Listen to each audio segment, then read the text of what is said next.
112 clubs from all over the state will converge on Blacksmiths Beach for 3 days of intense competition.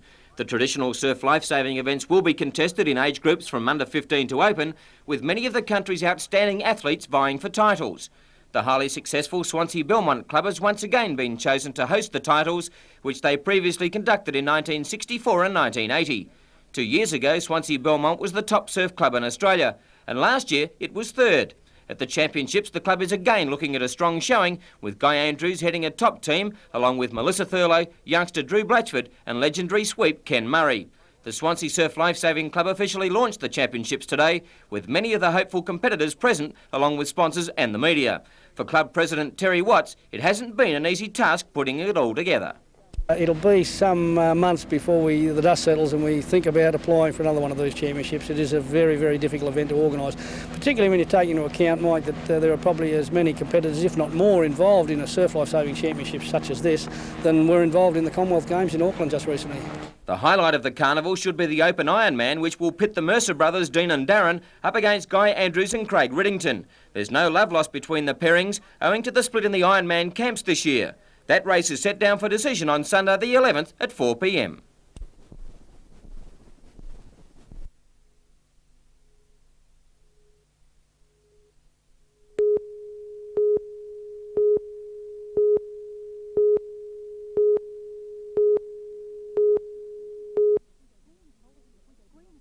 With green politics shaping up as a key election issue, both parties are eager to show their interest in the environment.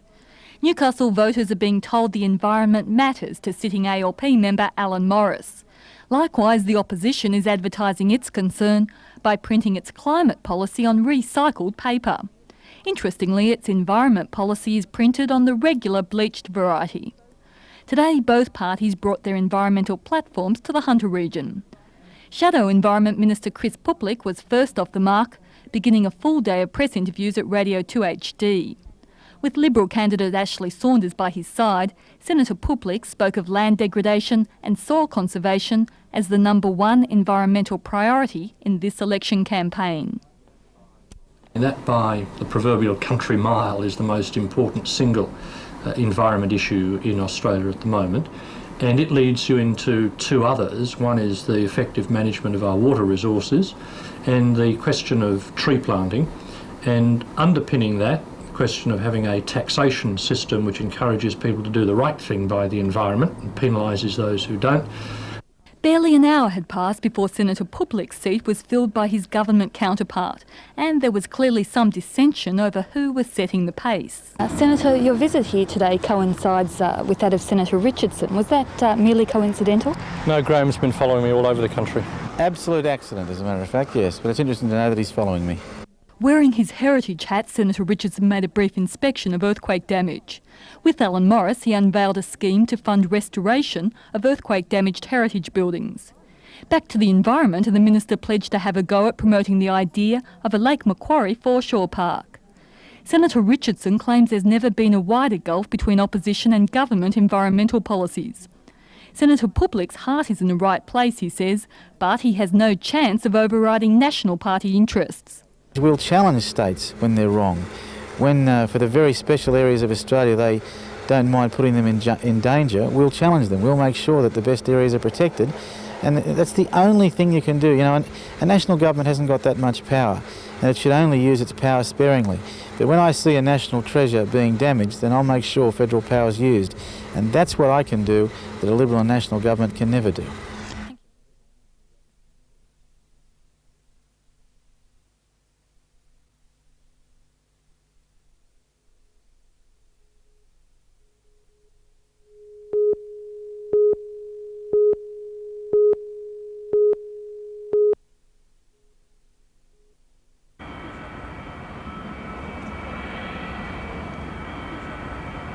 With every touchdown at Kingsford Smith Airport, New South Wales is less able to cope with the ever-growing demand for runways and facilities.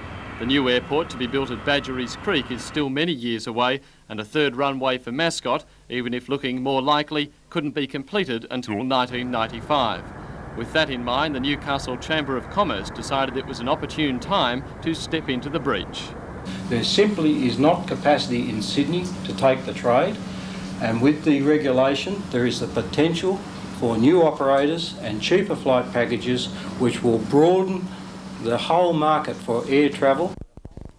Last October, a $25,000 study was commissioned into creating a regional airport at Williamtown. Although costs blew out significantly, the Chamber pushed on, believing the issue couldn't be deferred. The result was launched today, a glossy booklet painting Williamtown as a logical location for international touchdowns. A solution to everybody's problems and a significant benefit to the nation as well as the Hunter Valley and New South Wales. The Greiner government would like to see the third runway built at Mascot. The Newcastle Chamber of Commerce is quick to stress that its plans for Williamtown should not bring the two bodies into conflict. We are saying that the Williamtown project should go ahead anyway and can relieve the Sydney situation before they can build the third runway. The study has been sent to federal and state politicians and it'll be followed with discussions and letters. Surprisingly, perhaps, Airport Committee Chairman BHP's Rob Chenery says they have no intention of using the election to press for commitments from the major parties.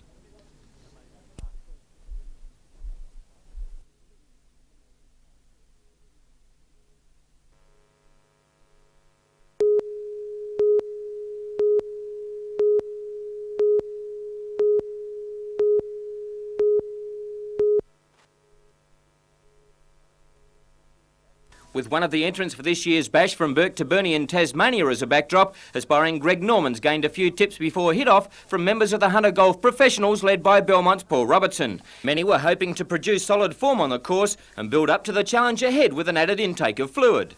136 golfers of varying degrees of skills teed up today to help continue the excellent work the Variety Club of Australia does in raising monies for charity. Millions of dollars have been gathered over the past few years from the car rallies alone, and today it was expected that around $5,000 would be donated. Later this year, rugby league great Bob Fulton will be heading for England as coach of the Kangaroos, and he will be hoping his form on the field is better than today's first tee shot. Neil Baker is back in Newcastle from Penrith, and on a handicap of 18, played some great golf. Boxing brothers Troy and Guy Waters lent their support to the charity day, with neither likely to challenge the Shark for golf supremacy. Of the pros, Wayne Stewart was devastating as he nearly drove the fourth, but for Paul Robertson, the pressure of conducting a golf clinic before hit-off was all a bit too much. But the honours of the day went to Edward Charlton, better known for his prowess with the snooker cue. His approach shot at the second, absolutely superb, and then he finished off in style befitting the wielder of the long stick.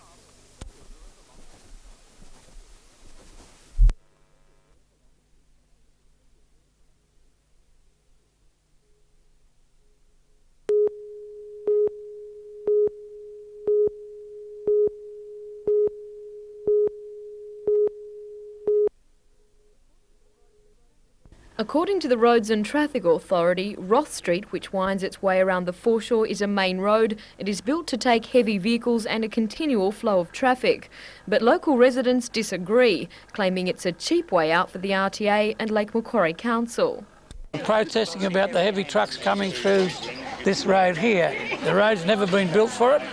The road cannot take the load, and also the danger aspect to everybody concerned around here.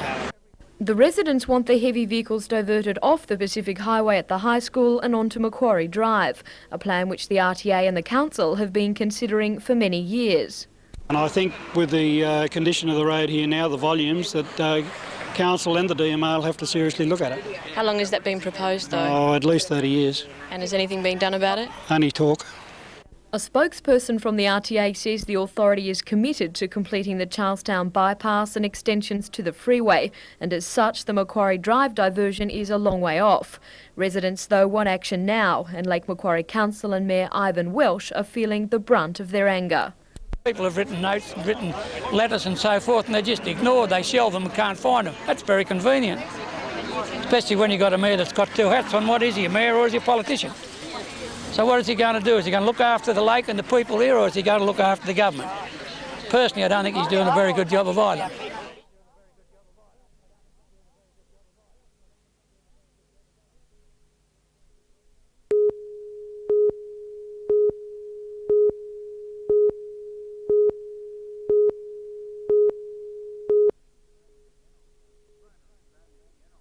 Crona Australia began operations on the Central Coast in 1984 with 22 staff. That number has now increased to 150, with doubling of the company's floor space and production line. The Berkeley Vale site is now the German company's second largest production facility, supplying telecommunications equipment and low-voltage switches to the Asian Pacific region. Chairman of the German parent company, Klaus Crona, toured the plant with Premier Nick Greiner, inspecting the labour-intensive work and presenting the Premier with a mounted piece of the Berlin Wall, symbolising the breaking down of barriers between global industry. Mr Greiner says Crona is one of the first of many companies choosing to relocate on the Central Coast. It is tremendous to have a company like Crona, which is headquartered in Berlin and which operates around the world, expanding on the Central Coast. It's the sort of thing we're trying to encourage. There's been a big expansion of job opportunities the last 2 years on the Central Coast. A lot of international, multinational companies. A few more will be opening or starting their building programs very soon. The Premier also took the opportunity to dish out a backhander to former Rand Minister Frank Walker, now standing for the federal seat of Robertson. People of the Central Coast want a member for Robertson who presided over the abolition of the Summary Offences Act, removing the powers of police over street offences. If they want a member who weakened the Bail Act, who ran the Youth and Community Services when kids were able to divorce themselves from their parents, who left us with 88,000 people on the Housing Commission waiting list. If that's the sort of record they want, that's up to the people of Robertson.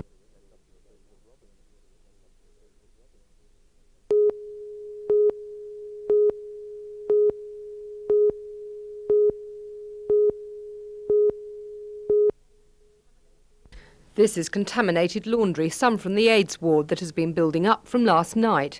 By tonight, this corridor is expected to be full. Royal Newcastle Chief Executive Stephen Batt says it poses a health danger. So does contaminated waste that is not being removed. A real threat to patients. I'm extremely worried in an emergency situation. If we have something like a Kempsey bus crash or hopefully not another earthquake, that our services are strained to the limit now and will be further stressed under this particular circumstances. Just up the stairway is the kitchen, where volunteers are preparing meals. Other hospitals are having to rely on fast food and sandwiches for their patients. Elective surgery has been cancelled until Monday, and there's fears that equipment in intensive care will be damaged due to lack of staff. To put it bluntly, are patients' lives being put at risk? There is at least some jeopardy. I'm sure that the HNREA are realising this at this stage. Though union members are working at the pay office here at the Royal, at other hospitals it's a different story. At Maitland Hospital, special arrangements have had to be made to ensure that staff get paid. Otherwise, the nurses have said that they'll take industrial action of their own. Earlier, Dr James met an angry delegation of around 500 union members. Over and over. It's the same promises that he has failed to fulfil in the past. It is rubbish what he is telling you. They had political backup from Shadow Health Minister and Deputy Opposition Leader Dr Andrew Rafe-Shorgie. We should stop this privatisation before it even gets going. State Labour members John Price, John Mills and Merv Hunter also supported the strikers, who are angry that the Hunter laundry and incinerator services have been contracted out. Though Dr James assured them that no laundry jobs will be lost, he did admit that the union will have to put in its own tender for cleaning and catering services at the new John Hunter Hospital at Rankin Park. Health Minister Peter Collins says he is appalled by the callousness of union members who have allowed so many people to suffer discomfort and has now referred the strike to the Industrial Commission. Rebecca Skinner, NBN News.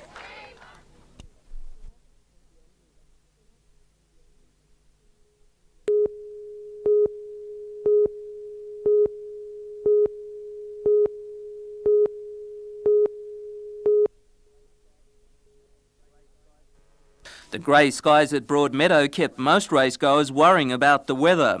But for those privileged punters in the members' stand, it seemed of little concern.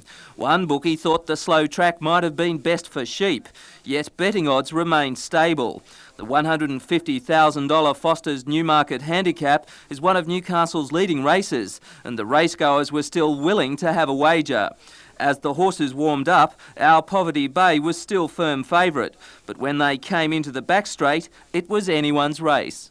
Inside, Comrade and Our Poverty Bay are coming together down the outside in advance of Gallery Star. Regiment getting through. It's Comrade on the outside. Regiment. Our Poverty Bay can't win. It's Comrade and Regiment fighting it out. Cupulus is coming home boldly from Gallery Star, and further back is Our Palliser. It's Comrade in front, right down the outside. They're coming from all over the shop, but Comrade's in front and takes out the Foster's Newmarket. Comrade, ridden by Jim Cassidy, took out the Newmarket by a head from Gallery Star and Our Palliser. The trifecta was $2,168.10 and the Quinella $79.40. While it was a great win for Comrade, trainer Jeff Chapman says it was a loss for country racing. The AJC penalised Comrade a kilo for the $1 million Doncaster on Easter Saturday. And Chapman says top runners won't be coming back to be tagged with extra weight for the high-priced city races. Well, if I've got a horse like this next year, I'll have to give it a miss. Not because I don't like coming to Newcastle, but you're penalising good horses for this $1 million race that's coming up. Doesn't add up.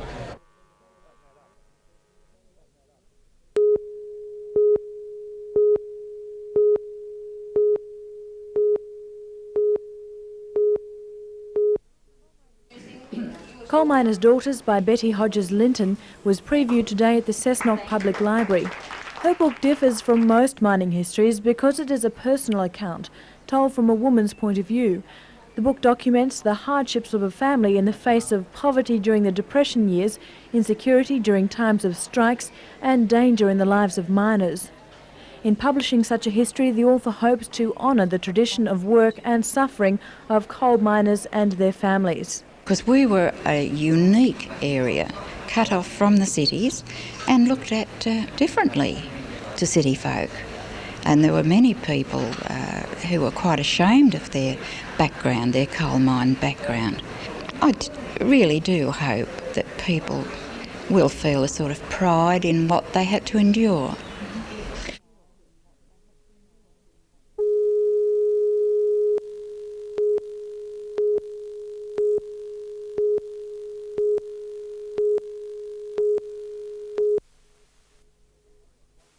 The gathering was a chance for the insurance people to compare notes after 2.5 months of 7 days a week, almost 24-hour-a-day attention to clients. All have been run off their feet handling claims from just a couple of $100 to many thousands, and there's still a long way to go. You have to find structural engineers to look at the types of claims that are occurring because they're all one type of claim. You have to get claims people in. You have to be able to go through all those records. Think of all the claims that have occurred in Newcastle. It's horrendous. Also horrendous are the problems for people who were underinsured or uninsured, either through ignorance or financial hardship. Mr Uncles says that in times such as these, normally strict insurance companies are bending the rules to help where possible. At this stage, $25 million has been paid out, and that's mainly for householders' claims, and it is anticipated that approximately $500 million will be paid out by the time all the claims are finished.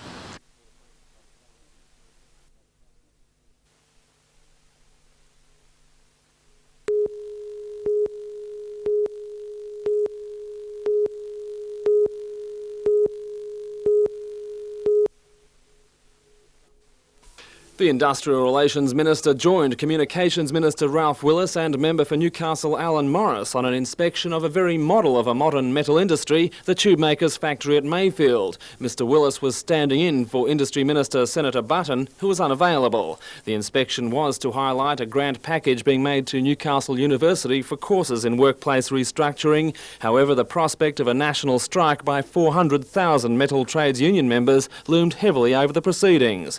Mr Morris played down the discord, saying the potentially embarrassing breakdown in the metal industry's award restructuring was all part of the process. And he took exception to suggestions that the metal industry's troubled package is a reflection on the ACTU's entire restructuring program. I have heard that kind of comment a number of occasions before. I have heard ad nauseum that the accord process finished. I've heard several times that award restructuring is about to collapse. Look, it's a process that has to be worked through. There'll be differences of view. There are discussions yet to take place, and I'm hopeful that the need for any industrial action will be averted. But they have made a threat to step outside this process. Wouldn't be the first time, but the fact is they're inside it.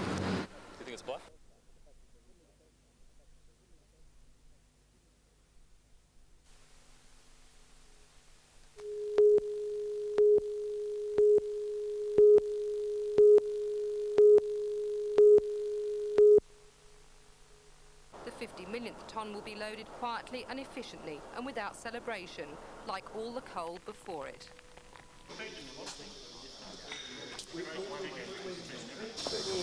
But when you really...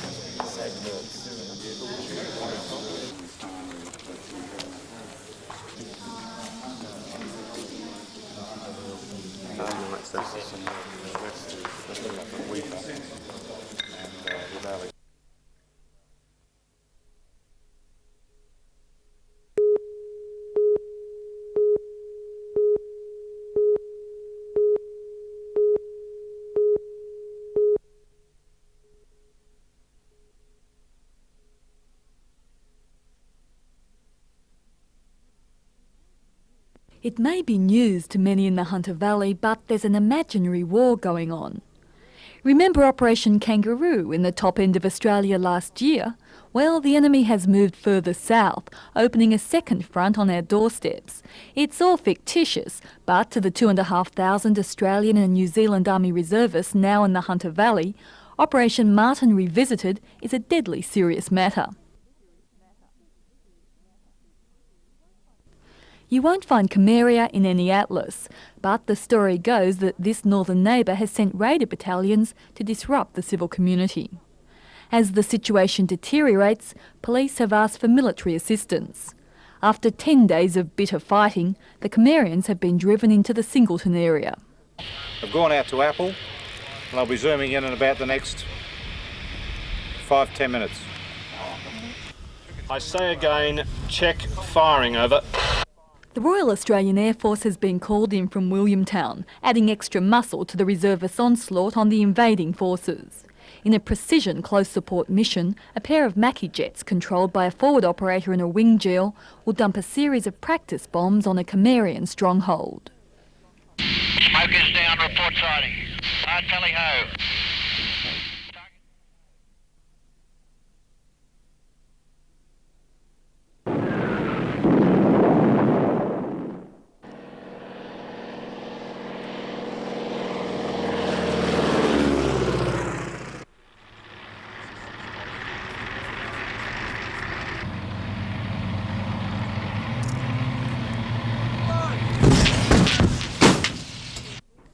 Our New Zealand allies are also here, with 140 soldiers to fight the Camarians. 1 minute it's a chance to snatch a few precious moments of rest. Then word comes through that the enemy is in firing range and orders for a mission are issued. HEM 557, charge 5. Forward observers have spotted Camarian activity about 6 k's forward of this battery position. The soldiers here are now engaging the enemy with indirect fire. 6 field guns from a secure location.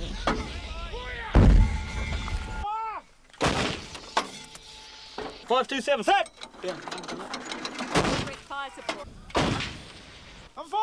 Fire! Time for my dispatch. Clearly no nerves of steel here.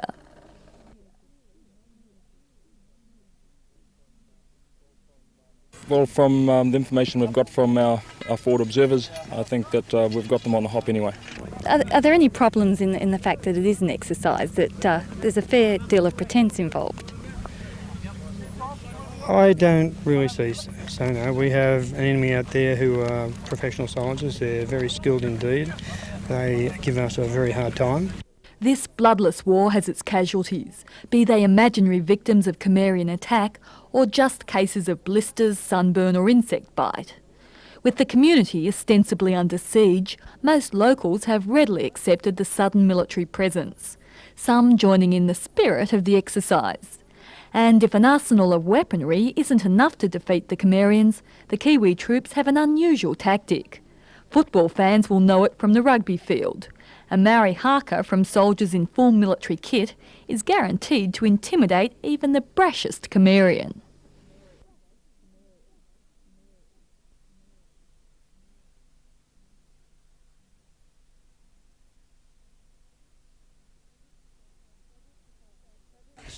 So the exercise isn't just about guns and warfare, there's more involved here.